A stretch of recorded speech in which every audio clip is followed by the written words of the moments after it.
Mountain biking is definitely a very risk-oriented form of cycling, in that you're purposely picking paths that have more resistance than other cycling forms. It's definitely given me like something to do.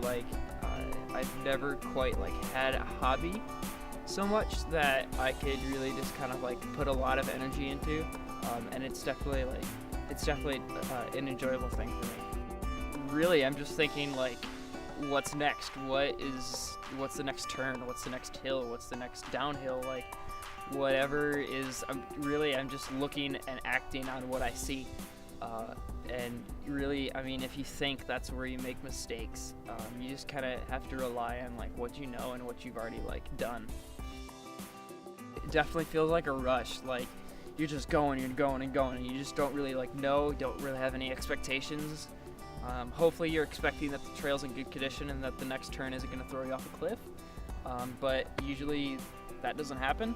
So, I mean, really, everything that's going through your mind is don't crash, don't crash, don't crash, go faster, go faster, go faster. Just the feeling of being able to accomplish something that honestly, without the adrenaline rush, you couldn't have done. It's definitely just awesome. This mountain biking is more challenge oriented. What is the biggest cliff that I can jump off of that won't kill me? Or what is the craziest trick that I can come up with, or what is the fastest I can go around this corner without crashing into a tree, or all this kind of stuff. It's definitely a risk-oriented sport, or an extreme sport, as you'd say. I came very close to breaking my nose one time. I was in Cleveland. It's more of the style is called dirt jumping, which is essentially just sort of a mountain bike, sort of like this, but more oriented for work in jumps and stuff such as that.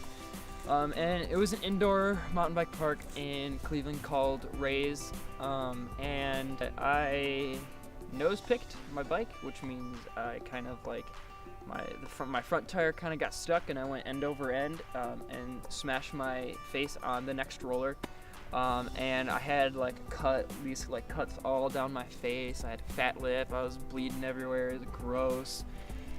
And then I still stayed at the place for another 5 hours biking, and everyone kind of gave me these weird looks, and I was just cool, This one dad, he told his little daughter, he was and that's the reason why I have you wear a full face mask, which covers this part of your face. He literally pointed to me because I just smashed my face, looked at her. That is why I make you wear that. And I was just thanks, that's great.